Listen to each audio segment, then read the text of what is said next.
Bismillahirrahmanirrahim. Assalamualaikum warahmatullahi wabarakatuh.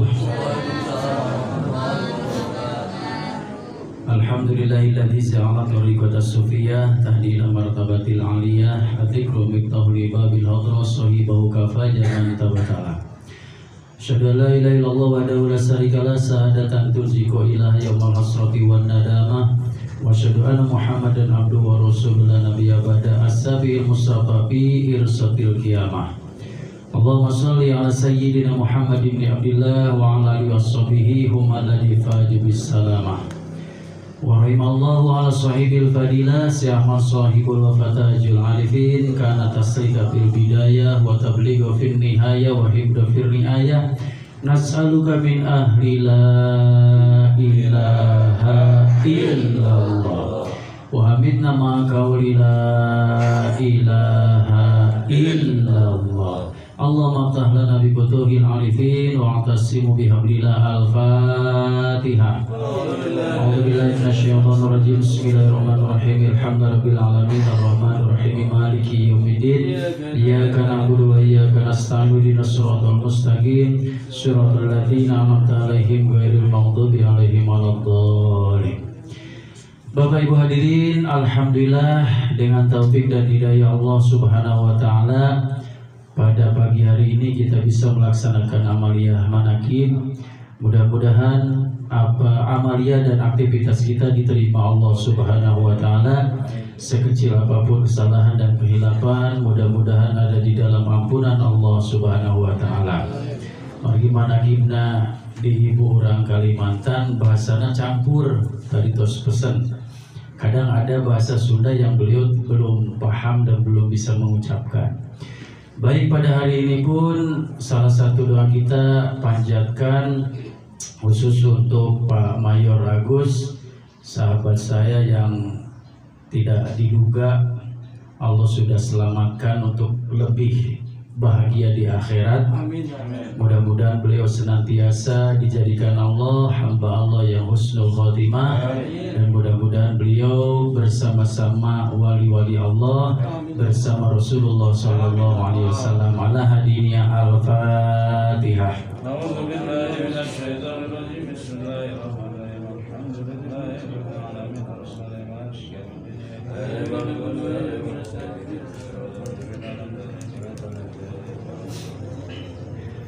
Baik, pasti doa kita terkabul karena dalam sebuah hadis memang ada pernyataan Rasulullah SAW, idamata ibnu Adam in kotoa ilamin salasin. Setiap orang yang meninggal dunia terputus seluruh amalnya kecuali 3.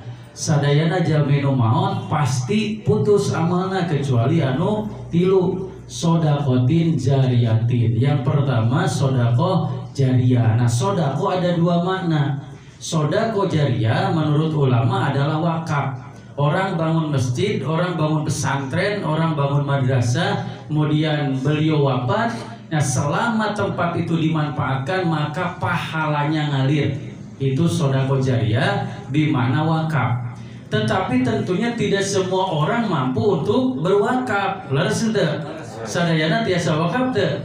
Tidak mungkin semua orang mampu melakukan wakaf. Maka sodako yang kedua adalah berhubungan baik dengan sesama. Ya, jangankan berhubungan baik bersama. Tonya wa kullu tasbih sodakotun. Setiap orang membaca tasbih pasti sodako. Saya yakin Pak Mayor ini dalam kehidupannya dulu pernahlah mengajarkan anaknya untuk biasa membaca sholawat, untuk bertasbih, bertahmid, bertahlil, bertakbir pasti. Nah, pahala dari sodako itu pun akan mengalir. Mungkin dalam kehidupannya dulu beliau pernah mendoakan orang. Tuh kan ya, pastilah pernah berbuat baik, pernah mendoakan orang. Maka hari ini kita mendoakan beliau bukan karena mulut kita, tetapi karena beliau dulu pernah mendoakan kita, sehingga kita pun oleh Allah diberi taufik dan hidayah untuk mendoakan ke beliau. Jadi sodako jariyah tidak hanya untuk wakaf. Nah, perbuatan baik pun itu termasuk sodako. Dan hari ini Allah buktikan. Au ilmu yuntafa'u bihi, ilmu yang bermanfaat. Nah, kemudian awaladun solihun yadu lahu. Jadi mudah-mudahan doa kita walaupun bukan keluarga dapat disampaikan Allah Subhanahu wa taala.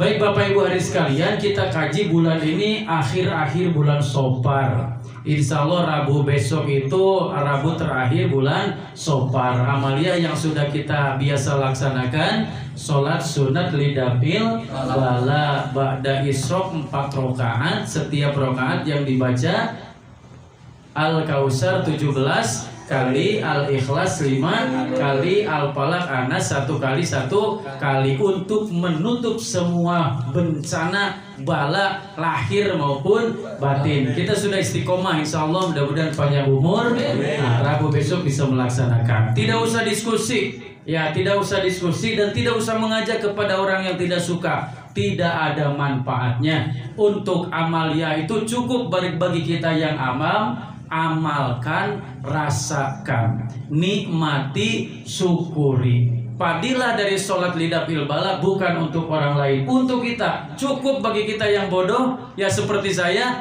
amalkan, rasakan, nikmati, syukuri. Bagi kita insya Allah cukup, karena tidak mungkin ada seorang wali beramal tanpa dasar dalil. Itu keyakinan kita.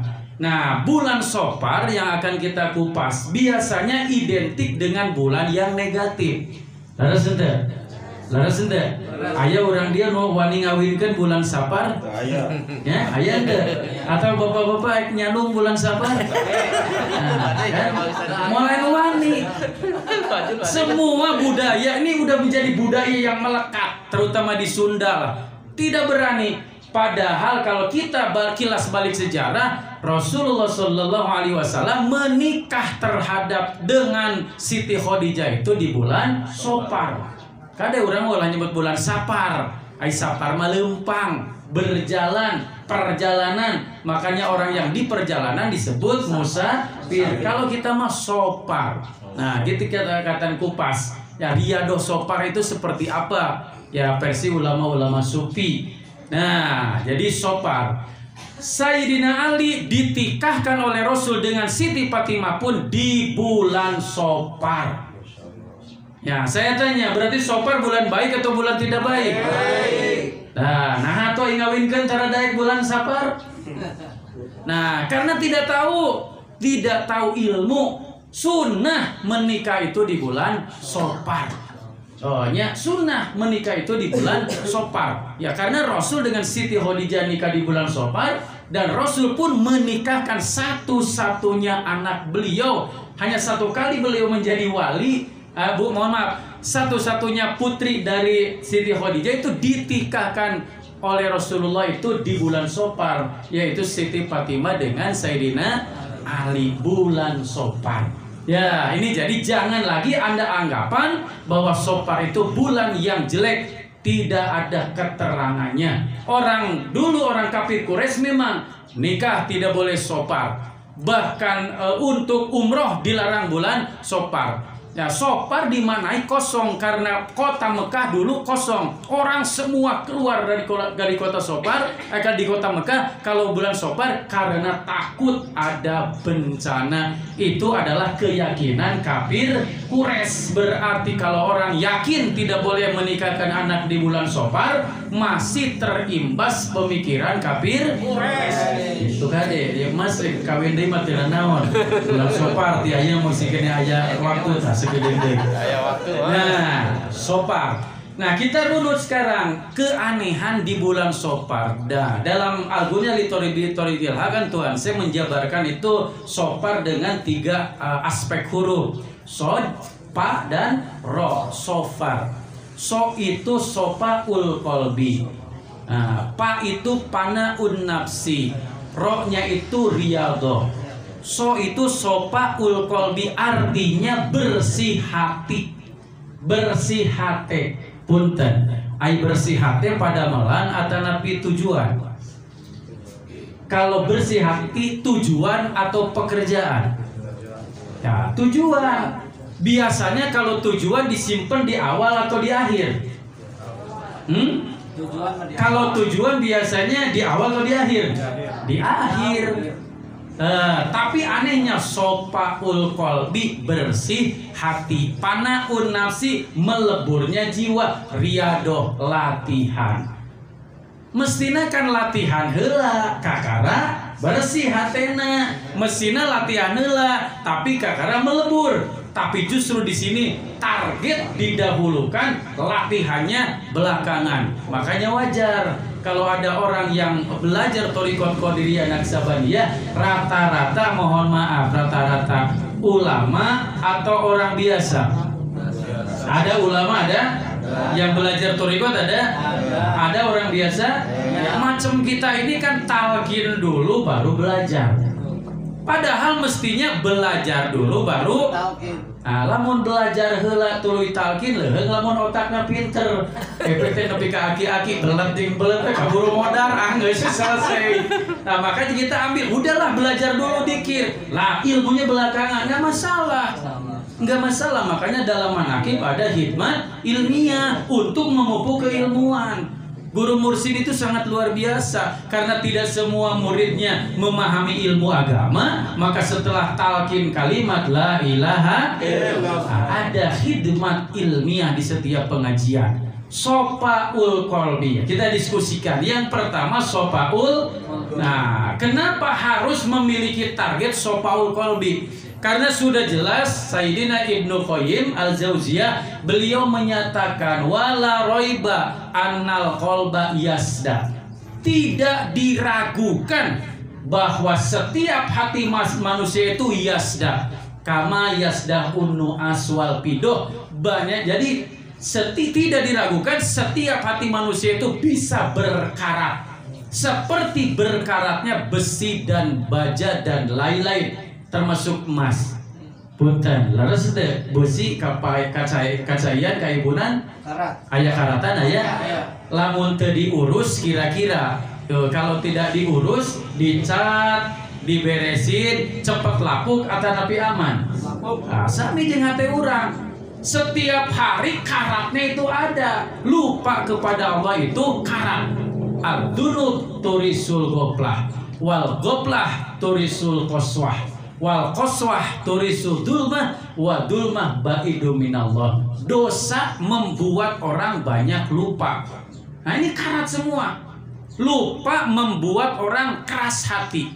Keras hati membuat orang gelap hati, dan gelap hati jauh dari Allah Subhanahu wa ta'ala. Jantan kan dia hati-hati. Setiap hati pasti berkarat. Nah, kan setiap hati itu pasti berkarat. Wajilauha dzikrullah. Untuk membersihkan karat-karat hati itu adalah dengan banyak zikir kepada Allah. Nah, seperti ya salah satu hadis yang disampaikan oleh Abu Darda, Qul inna likulli syai'in zilatan. Setiap segala sesuatu ada alat membersihkannya. Wa inna zilail qulub bidzikrillah. Ya, sesungguhnya alat untuk mensucikan, membersihkan hati dengan banyak dzikir kepada Allah Subhanahu. Nah, lebih lanjut nanti kita akan kupas lagi. Nah, yang kedua adalah panaun nafsi. Pana itu kalau dalam bahasa umum rusak, tapi sebetulnya bukan rusak. Pana itu melebur. Ya kan, panaun nafsi, jadi melebur jiwanya bersama Allah Subhanahu punten. Hoyong setiap cita-cita tercapai langsung. Hoyong pinter terus tanpa bodoh. Hoyong. Jadi kamu misalnya saya mau mobil, saat itu Allah berikan mobil. Saya mau rumah baru, langsung Allah itu berikan mobil baru, rumah baru. Karena Allah itu mudah. Idza arada syai'an ayyakula lahu, tinggal kun payakun selesai. Hoyong teu sagala kahayang seperti itu. Hoyong pasti mudah atau susah caranya? Mudah banget. Kalau sudah belajar thariqat mudah. Setiap kemauan ada saat itu mudah. Wa ba'du panna billahi kun kaifa matasa Fa ilmuka la zahla wa fi'luka la wijro. Nah, itu di dalam kitab Tanwirul Qulub. Kalau kamu sudah fana pillah, artinya sedetik pun sudah tidak ada lupa kepada Allah, kun kaifa matasa, maka akan terjadi apa yang engkau inginkan saat itu juga. Ilmunya terus berkembang, dosanya mudah dihindar.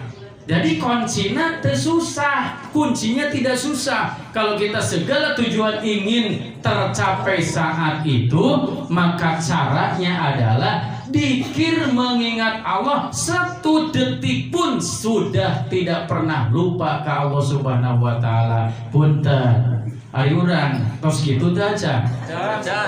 Setiap detik dikir atau setiap detik poho? Setiap detik poho. Nah, maka wajar we lamun aya kahayang teh kadang-kadang 2 tahun. Hayang imah geus we hese. Heuh eta dikirna. Hayang ganti motor susah. Nah, karena memang itu. Jadi kalau setiap detik sudah tidak ada lupa kepada Allah, maka Allah akan mudahkan segala sesuatu. Nah, ini jadi caranya mudah diucapkan, tapi lumayan susah untuk dipraktekkan. Tapi kalau kita lihat guru kita, subhanallah, apapun yang beliau inginkan, nah, bisa dilihat oleh murid-muridnya. Ya, bisa dilihat oleh murid-muridnya. Ini luar biasanya panaun nafsi, melebur jiwa kita bersama Allah Subhanahu. Karena Allah itu tergantung kita. Itu kan di dalam hadis, idza taqarrabal 'abdu ilayya sibron taqarrabtu ilayya diro'an. Kalau seorang hamba mendekatiku 1 jengkal, maka Allah akan mendekati kita 1 siku. Berarti cepat urang ke Allah, cepat Allah ke urang.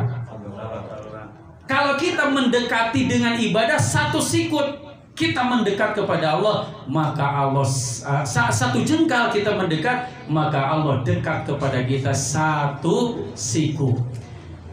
Kalau kita mendekati Allah dengan jalan kaki, maka Allah dekat kepada kita sambil lari. Jadi makanya kata kunci supaya bisa fana fillah itu, ya tidak boleh terlepas dari melakukan ibadah. Bukan sekedar sunnah, yang lebih dipentingkan lagi adalah bukan sekedar wajib, yang lebih dipentingkan lagi adalah ibadah sunnah. Nah, karena kita kadang-kadang ada sunnah iya, terus kayak gitu orang mah. Tuhnya ayeuna rusuh salat duhur langsung we usoli fardhu duhri. Tuh ada sunat iya. Padahal justru kata Allah di dalam hadis qudsi, kalau orang mendekatiku dengan ibadah sunnah sehingga aku mencintainya, maka kuntu sam'an, akulah pendengarannya, akulah matanya, akulah kakinya, akulah tangannya. Nah, tapi bukan berarti orang teh jadi Allah, bukan. Tetapi kalau orang yang sudah fana dengan Allah, telinganya akan selalu terjaga dari maksiat karena Allah yang jaga. Matanya moal palatat peletet kaditu kadieu. Nah, sabab mata nage dijaga ku Allah. Ayo orang masuk palatat peletet kene. Ya, simkuring kadang-kadang istri kan nanya, "Pak, suka lihat perempuan yang lebih cantik dari ibu?" "Iya." "Suka atau enggak?" "Ya suka." "Jujur we." Lamun misalnya henteu bohong, saya pasti bohong. Resep. Nah, tapi resep itu kita kendalikan karena memang bukan haknya. Itunya bukan haknya. Jadi jujur saja. Ya jujur, suka tapi kita kendalikan karena itu bukan sesuatu yang hak dan diperbolehkan oleh agama. Ulah sosok suci jadi lelaki teresep gua gimana? Asyik teh bohong gitu teh. Pasti teh jujur. Itunya pasti teh jujur. Tanya, acan apa eta jujur cenah da sok diambek. Lebih baik jujur dicarekan daripada bohong. Anger dicarekan mah. Tuh, ayeuna urang bohong anger pasti diomel mah. Nah, cenah naonan palatak peletet segala rupa kabatur. Nah, dicarekan anger dosa anger. Ai jujur mah pahit tetapi insyaallah ada padilahnya. Nah, ini jadi ibadah sunnah. Makanya subhanallah, pangarsa Abah Anom di dalam buku ibadah sudah memberi rumus yang begitu total. Dan saya alhamdulillah membuat buku fadilah keistimewaan sholat sunat untuk menjabarkan dalil daripada buku pengersa Abah Anom. Ya, alhamdulillah jam 6 setar sudah ada isyraq istikharah.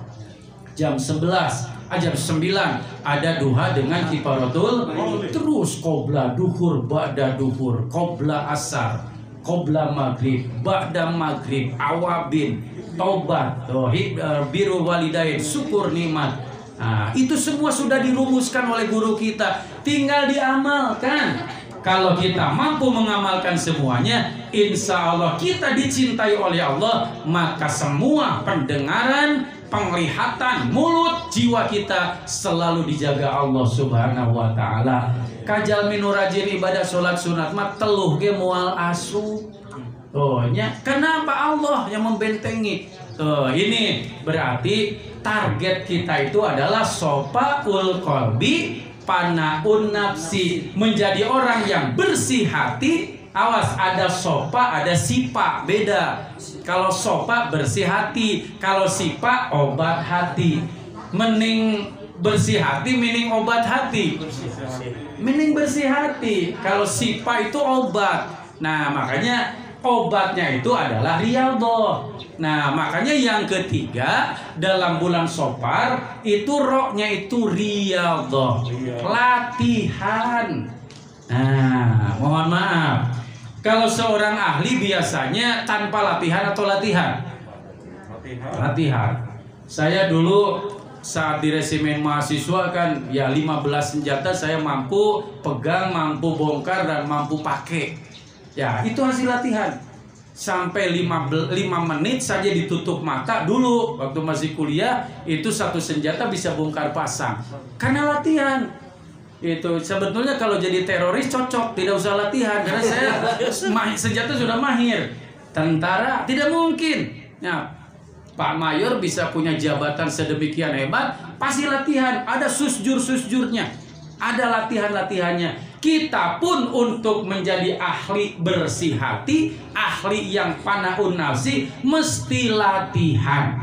Latihan yang utama di dalam thariqat kita yang pertama manakib. Nah, ini maka tadi kan bahasanya khidmat amaliyah. Jadi kita itu membantu pembantu guru muksid, ada yang baca Quran, ada yang jadi MC, itu pembantu semua. Termasuk saya juga khidmat ilmiah, dibahas bahasanya kan khidmat ilmiah pembantu juga. Nah, pembantu jadi khidmat. Nah, kenapa mesti manakib? Saya dapatkan ini dalilnya masih baru. Mungkin berapa minggu ke belakang saya buka-buka kitab untuk cari dasar manakib. Kalau di dalam Al-Quran memang 4 kali kalimat manakib itu dari ada yang nakoba, ada yang nukba, itu 4 kali disebut di dalam Al-Quran. Tetapi di dalam hadis saya tidak temukan banyak. Di antaranya, nah ini kenapa kita harus manakib? Karena jarang yang mengupas dasarnya daripada amalia manakib. Nah, di dalam hadis dinyatakan kitabnya Al-Bughya Mustarsidin halaman 97 kalau mau dicari. Man waroha mu'minan paka'an nama ahya'u wa man qara'a tarihahu paka'an nama zaruhu faqadis taujaba ridwanallahi fi huzuril zannah. Nah, ini dasar yang pertama. Barang siapa yang menceritakan riwayat seorang mukmin, maka sama dengan menghidupkan kembali ulama itu, orang itu. Jadi kalau kita membacakan atau menulis riwayatnya pengersa Abah Anom, Syekh Ahmad Sohibul Fatajul Arifin, itu sama dengan menghidupkan kembali. Nah, ini kan kalau kita menceritakan tadi mankobanya Syekh Abdul Qadir, berarti sama kita dengan menghidupkan kembali. Nah, kemudian barang siapa yang menceritakan riwayatnya, maka sama dengan menziarahinya. Nah, jadi kalau kita tadi membacakan riwayat Syekh Abdul Qadir, sama dengan menziarahi tempatnya. Punten simkuring ge namanya hoyong ka Irak teh. Kantos tahun 2017 rencana badai ka Irak, tapi tak acan aman di Wagel waktu saritanya. Mungkin beberapa tokoh sudah berangkat ke sana, alhamdulillah. Tapi kalau kita yang tidak mampu ke sana membacakan riwayat orang tersebut, maka sama dengan menziarahinya. Oh kan, jadi kalau misalnya kita membacakan riwayat Tuan Syekh sama dengan ziarah ke makam Tuan Syekh. Dan barang siapa yang menziarahi orang soleh, orang mukmin yang soleh, seorang ulama yang soleh, istaujaba ridwanallah, wajib mendapatkan keridhaan Allah, dan fasilitasnya adalah menjadi orang yang masuk ke surga dalam ridho Allah Subhanahu wa taala. Maka aturan manakib agak beda. Tuh kan, tidak boleh ngobrol, tidak boleh ada aktivitas lain dari Bani Hasyim sampai Bani Hasyim. Ya maka kadang-kadang pas gidean ceramah balik we. Atau senang abdi mah astagfirullahaladzim. Memang keberkahan dapat, tapi belum ditutup. Tuh kan, kalau sekarang misalnya kita dapat air, bawa air, tidak pakai tutup. Ya, ke rumah kira-kira utuh atau ada kekurangan, ada pengurangan? Pasti ada yang kurang. Tapi kalau ditutup rapat, air sampai di rumah, insya Allah masih utuh. Itunya di urang kadang-kadang kayak begitu. Ah, cenah ada atau cenah komo ajengan anak tepi karesepun mah rudet cenah sia. Ajengan anak disalahkeun teh. Mata ajengan kudu pikaresepun ka ade. Jadi kadang-kadang ditinggalkeun tah. Hati-hati. Jadi manakib itu luar biasa. Nah, dalam kitab Al-Bughyah 97. Nah, kitabnya tidak terlalu tebal lah, itu bisa dan itu orang-orang kiai-kiai pasti punya. Hampir sama dengan kitab Al-Hikam, tidak terlalu tebal lah kitabnya. Yang kedua, hadis Abu Daud dan Imam Tirmizi. Qala Rasulullah SAW, man waroha mu'minan paka annaha ahya'u wa man zaro aliman paka nama zaroni wa man zaroni ba'da wafati wajabat lahu sab'ati. Nah, ini lebih dahsyat lagi. Riwayat Imam Abu Daud dan Imam Tirmizi. Nah, karena kan kalau di kita yang populer itu yang ketiga nanti. Kalau yang ketiga pasti tahu semua, pasti dengar pernah. Tapi yang dua ini saya pun baru mendapatkan. Nah, jadi yang ini kata Rasulullah sallallahu alaihi wasallam, nah, man waroha mu'minan pakaan nama ahya'u, barang siapa yang membuat tarikh, membuat biografi, membuat sejarah seorang muslim. Nah, tentunya kalau seorang muslim yang soleh, ya apalagi seorang ulama. Nah, pakaan nama ahya'u, maka sama dengan menghidupkan kembali orang tersebut. Wa man zaro aliman, barang siapa yang berziarah kepada seorang ulama.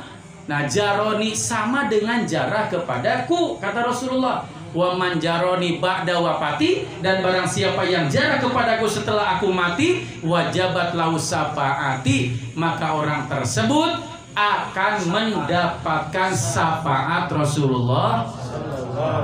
Coba, mendingan syafaat di akhirat atau dunia akhirat? Atau lebih baik syafaat di dunia saja? Jadi kalau syafaat di dunia saja, nggak usah ke guru mursyid, ke tukang bakso, udah selesai. Udah di dunia pasti dapat syafaat langsung gitu, makes. Tapi di dunia saja, di akhirat belum tentu. Nah, kalau manakib ini tadi Rasul kan orang menceritakan riwayat orang soleh, ya kan, seperti jarah kepada ulama. Jarah ke ulama sama dengan jarah kepada Nabi. Jarah kepada Nabi sama dengan setelah Rasul wafat, maka sama dengan jarah, sama dengan kewajiban Rasul memberikan syafaat kepada orang tersebut. Ya, masihkah ada orang yang tidak semangat untuk melakukan manakib? Dan ini tidak terfokus manakib Tuan Syekh Abdul Qadir saja. Karena di dalam hadis ini sifatnya umum. Siapa saja orang soleh, ceritakan. Siapa saja ulama soleh, ceritakan. Dan manfaatnya pasti akan kita dapatkan. Hanya kita fokus untuk saat ini karena waktunya terbatas, yang dibaca manakibnya Syekh Abdul Qadir. Kalau di rumah ada buku sejarah Nabi yang 25, baca. Itu sama dengan jarah kepada Rasulullah. Itu kan di rumah ada misalnya riwayat Wali Songo kita baca, itu sama pahalanya besar. Bukan manakib ini saja. Itu kan kita jangan menutup diri dari pahala berbuat amal dari amalia yang lain. Nah, kalau yang ketiga insya Allah sering diungkapkan oleh para mubaligh, zikrul anbiya minal ibadah. Menceritakan para nabi sebagian daripada ibadah. Wa dzikrus sholihin kafaratun. Menceritakan riwayat orang saleh diampuni kesalahan. Wa dzikrul maut shadaqatun. Mengingat kematian adalah sodako. Kenu cedik mah cukup we ieu. Nya mere ka batur tara misalna ngeuseuh mah poe inget paeh, insya Allah sodako. Mengingat mati itu sodako. Lamun engke dikomplain ku tatangga, ai dirinya mah beunghar tapi pedit, didinya mah saya mau ngaldetik ke sodako. Naon sodakona inget modar. Saya mengingat kematian itu adalah sodako. Jadi keur cedik mah cukup eta. Ngan pada pasti disering-sering engke modaikeun nguburkeun batur. Itunya jadi mengingat kematian itu sodako. Wa dzikrul qabri yuqarrabukumul minal jannah. Mengingat alam kubur akan memperdekat orang bisa masuk ke dalam surga. Riyadoh yang pertama di bulan Sofar supaya kita bisa bersih hati dan panaun nafsi dengan istiqomah melakukan manakib. Nah, kedua khotaman. Nah, ini kan khotaman. Awas jangan anggap remeh khotaman. Kenapa? Nah, di dalam kitab Tamirul Qulub 520 itu ada keterangannya. Abdul ruknun wa abdul wirdun mahsusin. Jadi khotaman itu tiang yang kokoh yang agung. Nah, tiang yang abdul naksaban dia. Kalau kita kan TKN ba'da ismidat wakalin nabi wal isbat. Setelah ismudat dan kalimat nabi wal isbat. Kalimat nabi wal isbat la ilaha illallah. Jadi la ilaha nabi, isbatnya illallah. Ismudat, nah dikir khopi. Jadi tiang yang pertama dikir khopi, tiang yang kedua ismu nafi dan isbat itu dikir jahar. Nah, karena la ilaha illallah selalu dilontarkan oleh lisan. Nah, ini namanya nafi dan isbat. Nah, ini ismudat. Tapi ada juga yang mengatakan dikir nafi, dikir jahar, dikir isbat, dikir khopi. Yang penting tujuannya sama. Jadi dikir khopi tiang pertama, yang paling utama. Yang kedua dikir zahar. Dan yang ketiga khotaman. Nah, jadi kalau orang misalnya seseorang yang rajin dikir jaharnya, rajin dikir khopinya, tidak pernah melakukan khotaman, maka tiangnya kokoh atau reyon. Reyon. Kecuali tiang sepak bola. Tapi tiang sepak bola mah aya nu katukangan di ayeuna. Zaman baheula mah zaman ku awi ngan dua. Tapi nyaeta ka tajombal tarike runtuh. Karena memang kurang tiang pancangnya. Tapi kalau kamera kan tripod itu 3. Nah, 3. Nah, ini akan kokoh. Jadi kalau orang rajin dikir jahar, rajin dikir khopi, khotaman dikerjakan kokoh dalam kehidupannya. Kenapa manakib? Nah, tadi udah dikupas. Kalau manakib, seorang ulama sufi menyatakan manakib itu sama dengan panen. Nah, jadi ini rukun yang kuat. Manakib itu panen. Makanya manakib minimalnya 1 bulan 1 kali. Nah, kalau dikir jahar 1 hari minimal, kalau sholat wajib 5 kali, belum dengan sunat. Kalau khopi setiap detik. Nah, kalau khotaman diatur kan ada mingguan. Nah, ada harian, ada mingguan. Kalau panen itu manakib.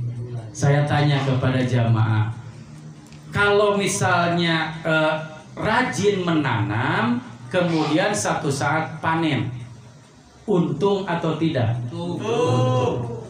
Resepe panen wes eta mah pegawai teh. Mungah urusan melak mah urusan batur lah. Urang mah aya panen we setiap minggu teh panen aya melak tara. Eta bangsat lain. Itu kade di manakib ke mana-mana dikejar.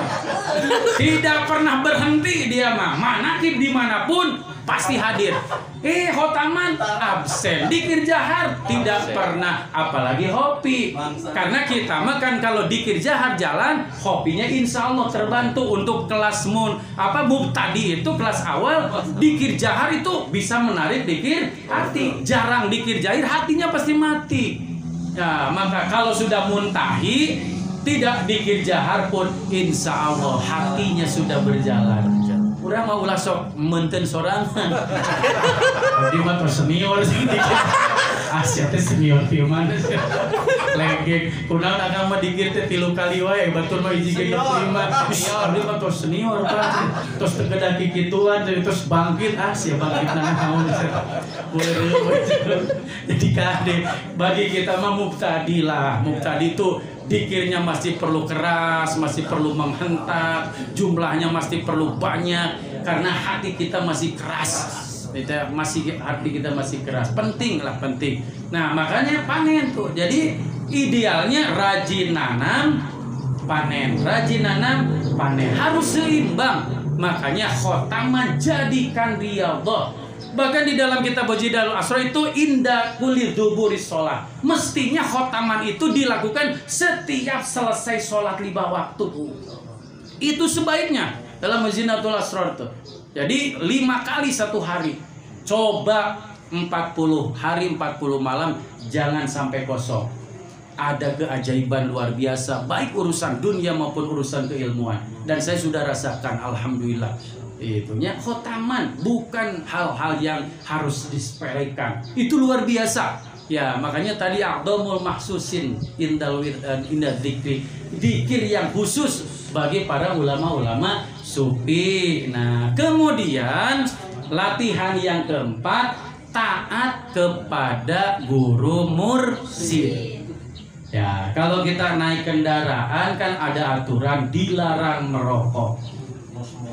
No smoking. Nah, duduk supir itu kan. Kemudian ada orang yang merokok, kira-kira kena teguran atau tidak? Nah? Tidak. Ya, yang merokok ditegur atau tidak kira-kira? Minimal sama orang-orang yang hadir di lingkungan itu pasti. Kang punten atuh ieu di AC banyak ngarokok, pasti itu apalagi di kapal. Di pesawat itu apalagi. Sangat ketat. Aturan itu kena aturan. Nah, termasuk di dalam toriko itu kan gerbong. Nah, rombongan. Masa dalam rombongan tidak ada pelaturan? Ya, makanya sebagai murid taat kepada aturan. Nah, di dalam kitab Khazinatul Asrar halaman 194 itu diungkapkan wa inna sa'adata sa'adah pawajadat saihon. Di antara kebahagiaan di atas kebahagiaan, berarti kebahagiaan biasa atau luar biasa? Di antara kebahagiaan di atas kebahagiaan adalah bisa bertemu dengan guru mursyid. Ini kebahagiaan di atas kebahagiaan. Saya tanya ke Bapak Ibu, bertemu dengan guru mursyid bahagia atau tidak? Bahagia mana jeung diberi duit 100 juta? Jujur sok idealin dia. Bahagia bertemu dengan guru mursyid atau diberi uang 100 juta? Urang mah da kadinya wae. Nya pinter. Bahagia diberi uang 100 juta. Sudah uang keterima langsung ke Suryalaya ketemu Abah 2 bahagia nanti duit menang jeung guru menang. Nah, Ibu, jadi subhanallah. Kata Khazinatul Asrar nih yang ngomong bukan orang biasa, ulama. Inna sa'adata sa'adah pawajadat saykhon.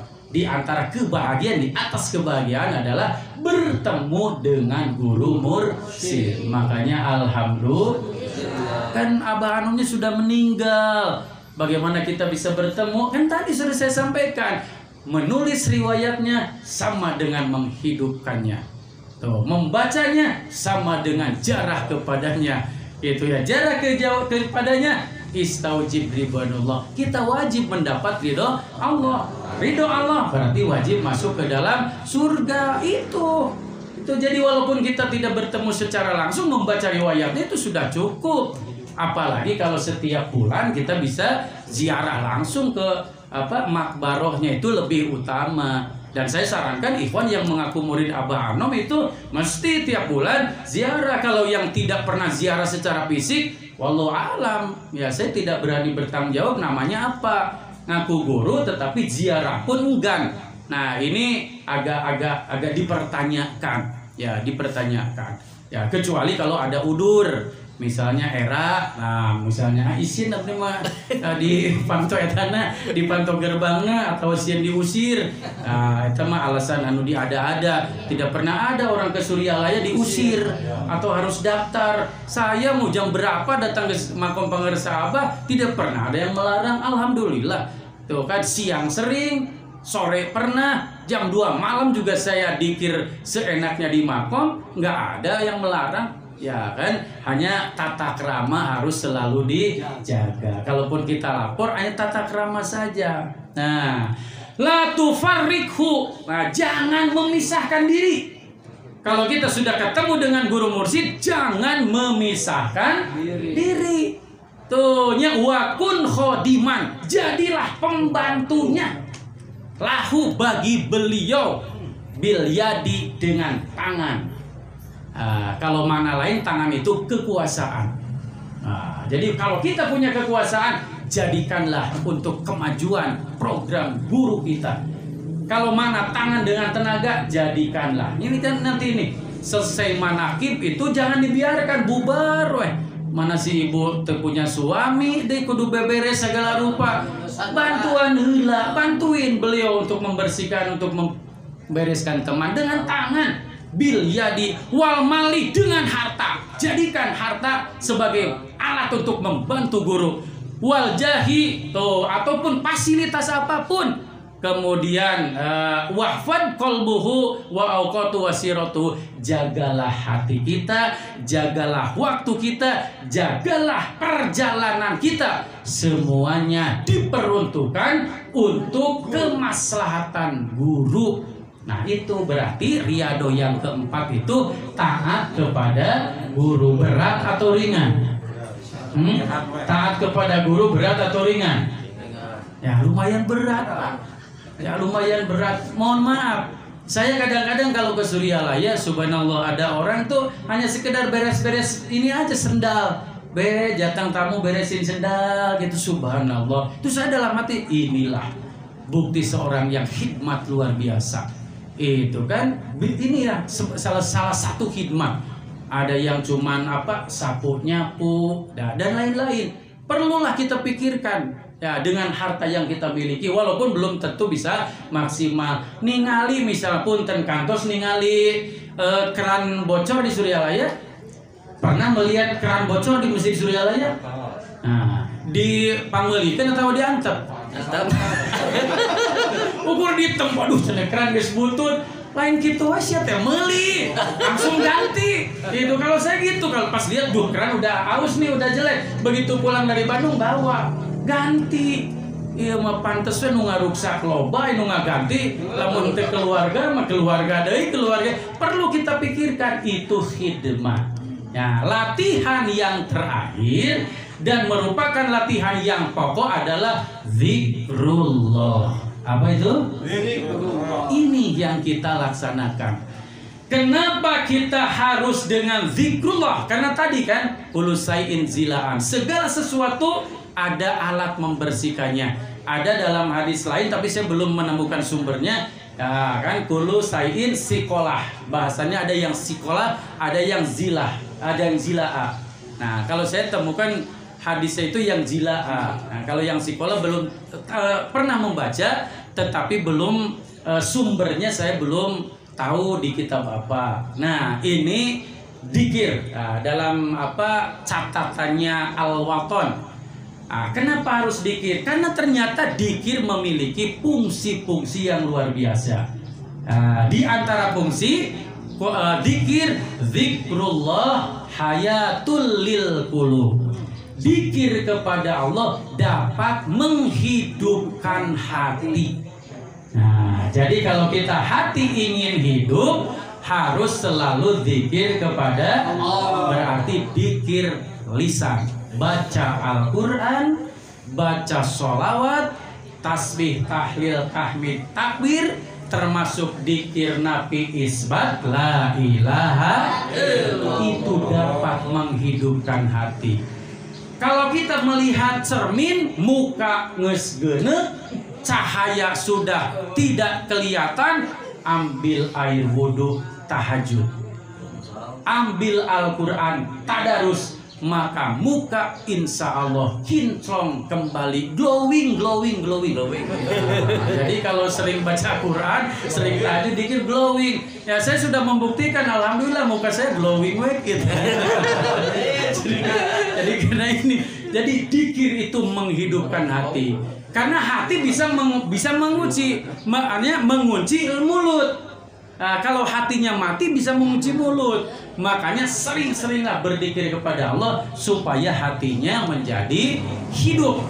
Wa quwwatul lil abdan. Nah, yang kedua, zikir bisa menguatkan imunitas badan. Mohon maaf, punten, sudah divaksin semuanya belum? Yang sudah divaksin, alhamdulillah mayoritas sudah. Saya sudah 2 kali. Ya harus. Kenapa? Pertama kan kewajiban kita taat kepada agama, taat kepada Rasul, kepada Allah, kepada Rasul, dan kepada pemerintah. Yang tidak divaksin berarti tidak taat kepada pemerintah, berarti ada dosa di sana. Mohon maaf, saya berbeda pemikiran. Vaksin laksanakan, karena itu kan salah satu program pemerintah. Sementara dalam tanbih taat agama dan di Suryalaya kalau manakib kan beberapa bulan yang lalu, yang jauh jangan datang karena takut ada kerumun. Itu bukan takut dengan virus, tapi taat kepada agama dan negara, berarti itu melaksanakan tanbih. Itu melaksanakan tanbih. Nah, ini mesti dipikirkan. Nah, vaksin yang terbaik adalah zikrullah. Itu kenapa kuwatul lil abdan. Catatannya Al-Waton itu kuwatul lil abdan, memperkuat badan, imunitas badan. Jadi kalau kita setiap hari la ilaha illallah, la ilaha illallah, imunitas tinggi, semakin banyak dikirnya, insya Allah. Saya itu kalau melempem dikir pasti saya ririwit. Tapi kalau dikirnya digeber kembali, insya Allah kuwatul lil abdan. Harus yakin. Jadi setelah divaksin urusan dunia, dikir urusan ukhrawi. Nah, jadi makanya insya Allah imunitas kuat secara lahir maupun batin. Kemudian wasa'adatul lil arwah. Nah, dikir ini memiliki fungsi sa'adatul lil arwah, tenangnya jiwa. Nah, Pak Haji Wahyu mohon maaf, kalau lagi lapar memberi tanda nggak perut? Ada tanda-tandanya nggak? Ada kan? Kalau lagi lapar ibu ada tandanya nggak di perut? Bunyi atau tidak? Nah, ibu kasihlah 2 piring, maka perut masih ada tanda-tandanya atau tidak? Berarti perut kita tenang. Kita kehausan, nah kan, dia mau perut. Dikasihlah minum, maka menjadi tenang. Mohon maaf, itu tanda-tanda bahwa perut lapar, itu tandanya bersuara dan lain-lain. Nah, sekarang kalau ibu mau tahu, bapak mau tahu, arwah pun, ruh pun, jiwa pun ada tanda-tandanya kalau lagi tidak stabil. Misalnya pusing, susah, aral. Ayah begitu? Nah, itu berarti ruh sedang tidak tenang. Untuk menenangkannya, ala bizikrillahi tatmainul, maka itu wasa'adatul arwah. Itu ulama menyatakan wasa'adatul arwah, tenangnya jiwa. Jadi kalau lagi susah dikir. Tuhnya, jadi kalau misalnya kita banyak uang, dikir la ilaha illallah, tanda bersyukur. Kalau kita lagi banyak masalah, zikir. Tidak punya uang, kita zikir la ilaha illallah. Tapi kudu bari usaha. Ada ulah la ilaha illallah hukum. Tuhnya usaha henteu anggar we, itu mah syariat. Jadi zikir, tenang jiwa, Pak. Tenang. Sok aya kene ka susah? Ya, Masih ada susah? Masih. Nah, sok dipikiran Tara. Mulai saat ini jangan pernah memikirkan susah, karena susah tidak pernah memikirkan kita. Orang we memikiran si susah ngajedog gue karena pikiran orang. Makanya mulai sekarang wasa'adatul arwah, tenangnya jiwa kita dengan banyak dzikir kepada Allah Subhanahu wa nazatu minal ahwal, diselamatkan dari ahwal. Ahwal itu bencana, balai, susah yang lebih luar biasa, itu ahwal. Nah, makanya dengan dzikir. Nah, dalam hadis lain Rasul menyatakan ma'anza min azabillah min dzikrillah. Tidak ada yang menyelamatkan dari adab Allah segala sesuatu kecuali dzikir kepada Allah. Wa nuru fi dhulumah, menjadi cahaya dalam kegelapan. Maka subhanallah, jangankan dengan dzikir la ilaha illallah. Wa in kunta fi amri wa dikta bihamli fa asbata fi usrid wa amsayta fil kharaj. Fasoli ala muhtarimin ahli hasimi kasiron fa innallaha ya'tika bil faraj. Kalau kita banyak kesusahan, banyak masalah sehingga tidak ada jalan keluar, pagi susah, sore susah, baca sholawat Bani Hasyim yang banyak, maka Allah akan memberi jalan keluar dan kemudahan. Mun kerungsing, baca sholawat Bani Hasyim, sing obat, solusi pasti datang. Kenapa saya menceritakan itu? Saya sudah membuktikan. Ya, tidak pernah ada masalah datang ke rumah saya tidak selesai. Alhamdulillah. Ya, apa jalannya dzikir? Itu kan kalau tidak zahar hobi, saya memperbanyak bersolawat kepada Rasulullah. Ya, terutama kita punya solawat yang diizinkan, yang diizajahkan oleh guru, yaitu solawat Bani Hasyim. Perbanyaklah itu, insya Allah bakal jadi solusi. Yaftahul lil abdi babudhul ilallah. Dzikir kepada Allah menjadi pintu jalan supaya bisa sampai kepada Allah. Al qalbu idza dzakara tara ala madhkurihi. Hati bila mana dzikir kepada sesuatu, maka sampai kepada yang diingatnya. Jadi kalau ingat kepada Allah, maka insya Allah akan sampai kepada Allah Subhanahu wa ta'ala. Nah, ini diantara fungsi-fungsi daripada dzikir. Maka dzikir dijadikan alat riyadhah, dijadikan alat latihan supaya kita mencapai target sasaran bersih hati, melebur jiwa bersama Allah Subhanahu wa ta'ala. Itu saja yang dapat saya sampaikan. Mohon maaf atas segala kekurangan. Wallahu muwaffiq ila aqwamit thoriq. Assalamualaikum warahmatullahi wabarakatuh.